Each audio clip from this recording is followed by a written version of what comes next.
Assalamualaikum warahmatullahi wabarakatuh. Kami dari kelompok 3 terkait manajemen strategis pengelolaan keuangan kantor hukum. Di sini saya Maulana Abdul Marusi dan rekan saya Cindy Widya Ningrum. Yang ketiga, Nabila Segaf, keempat Fania Agatha Hendarto, dan kelima Muhammad Fadil Faisia. Terkait nama kantor kami ialah MLSB dan NFCF Law Group. Dan untuk selanjutnya akan dibacakan materinya oleh rekan saya.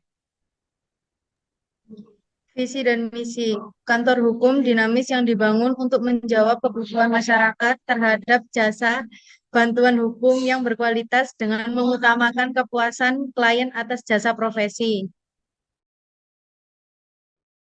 Area praktek atau spesialisasi. Yang pertama, litigation. Yang kedua, bankruptcy law. Yang ketiga, arbitration. Yang keempat, intellectual property right. Yang kelima, family law. Yang keenam, business law. Yang ketujuh, criminal law. Yang kedelapan, cyber law.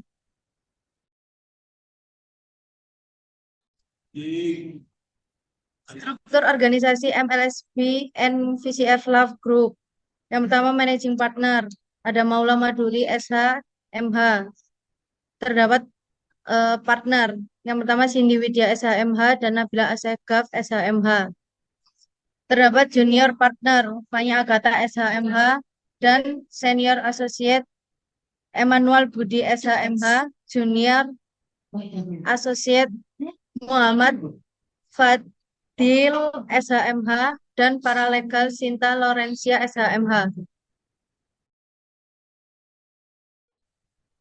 Pengertian pengelolaan keuangan. Menurut Purba, pengelolaan keuangan atau manajemen keuangan adalah perencanaan, perorganisasian, pengarahan, dan pengendalian kegiatan keuangan seperti pengadaan dan pemanfaatan dana usaha.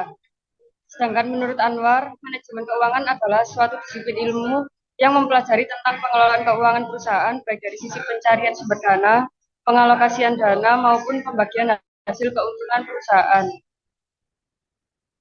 Manajemen keuangan dapat diartikan sebagai seluruh aktivitas yang berhubungan dengan bagaimana mengelola keuangan yang dimulai memperoleh sumber pendanaan, penggunaan dana sebaik mungkin hingga mengalokasikan dana pada sumber-sumber investasi untuk mencapai tujuan perusahaan. Manajemen keuangan menurut para ahli dalam IFANI, manajemen keuangan dapat didefinisikan sebagai aktivitas pengelolaan keuangan perusahaan yang berhubungan dengan upaya mencari dan menggunakan dana secara efisien dan efektif untuk mewujudkan tujuan perusahaan.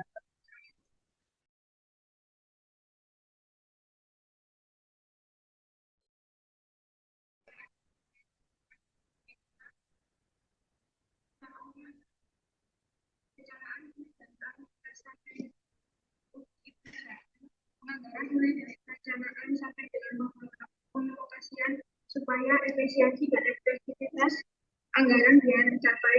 Pengawasan ditunjukkan untuk mengevaluasi dan melakukan perbaikan. Pengauditan perusahaan bentuknya adalah audit internal yang harus dilakukan untuk menguji kesesuaian objek dengan standar akuntansi atau ketentuan yang berlaku dan memastikan tidak terjadinya penyimpangan. Pelaporan adalah melaporkan keadaan keuangan perusahaan dan analisis rasional.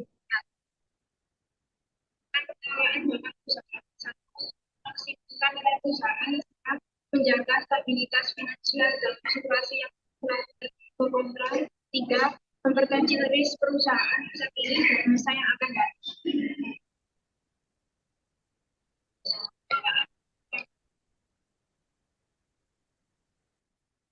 Baik, di sini ada proses pengelolaan keuangan.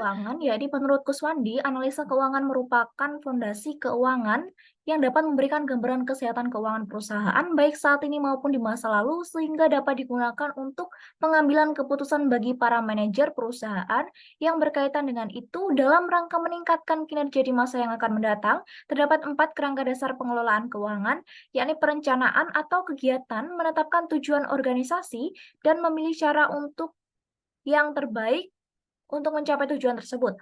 Anggaran juga termasuk dalam perencanaan perusahaan yang disusun secara terpadu dan dijelaskan secara kuantitatif selama periode tertentu. Dan jenis-jenis anggaran jenis-jenis penganggaran komprehensif itu terdapat ada 4, yakni yang pertama ada anggaran produksi, kedua anggaran penjualan, ketiga anggaran modal, dan keempat ada anggaran laba.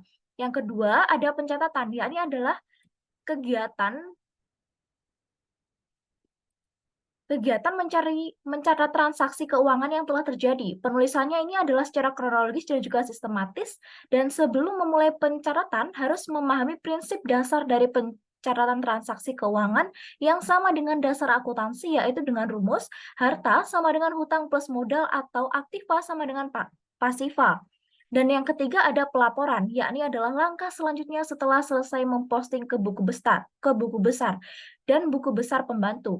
Jenis-jenis laporan keuangan adalah ada laporan arus kas, laporan laba rugi, dan juga laporan posisi keuangan. Yang keempat ada pengendalian, yakni proses mengukur dan mengevaluasi kinerja aktual dari setiap bagian organisasi. Jenis pengendalian adalah pengendalian awal, pengendalian berjalan, dan pengendalian umpan balik.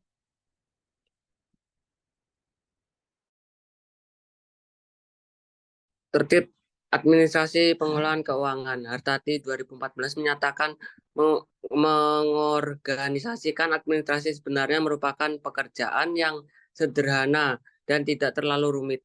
Menata administrasi dimulai dengan memilah-milah berkas atau file ke dalam kelompok permasalahan yang sama atau serupa. Tujuan menata file adalah untuk memudahkan pencarian apabila kelak diperlukan sebagai bahan referensi untuk perencanaan pengambilan keputusan. Kegiatan administrasi yang perlu dilaksanakan perusahaan, administrasi piutang atau kekayaan perusahaan yang di dalam laporan neraca diletakkan pada sisi aset atau aktiva, administrasi hutang atau kewajiban perusahaan kepada pihak eksternal.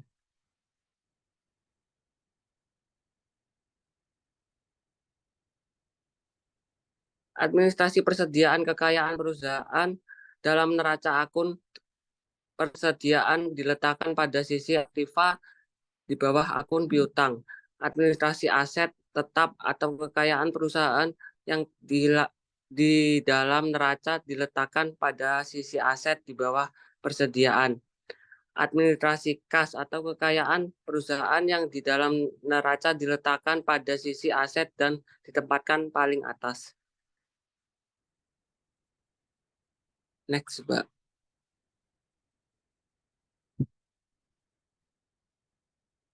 Administrasi penggajian atau bagian dari manajemen personalia. Dalam sistem administrasi keuangan, administrasi penggajian masuk ke dalam kelompok biaya. Administrasi lainnya atau administrasi surat masuk, surat keluar, pencatatan tentang berbagai kebijakan perusahaan, administrasi sewa menyewa aset, kerjasama, serta kegiatan langsung yang dilakukan oleh perusahaan. Dua hal penting terkait dengan manajemen keuangan kantor hukum tentang bagaimana membuat estimasi biaya terkait dengan penanganan perkara hukum yang sedang ditangani. Yang kedua, kapan seharusnya laporan maupun estimasi biaya tersebut seharusnya dibuat untuk kemudian diajukan kepada pihak klien untuk ditagih atau dimintakan pembayaran. Mengenai estimasi biaya yang akan dibebankan harus didasarkan dengan beberapa hal. Yang pertama, lamanya proses penanganan. Yang kedua, berapa banyak pihak tim yang terlibat dalam penanganan perkara tersebut. Yang ketiga, berapa jumlah pajar perkara untuk kasus yang akan dihadapi. Yang keempat, biaya gelar perkara. Yang kelima, biaya dokumen hukum yang diperlukan dalam suatu penanganan perkara. Selanjutnya, biaya yang diambil untuk investor kantor. Ada lagi biaya free advokat, biaya untuk proses investigasi, biaya operasional, administrasi. Terima kasih.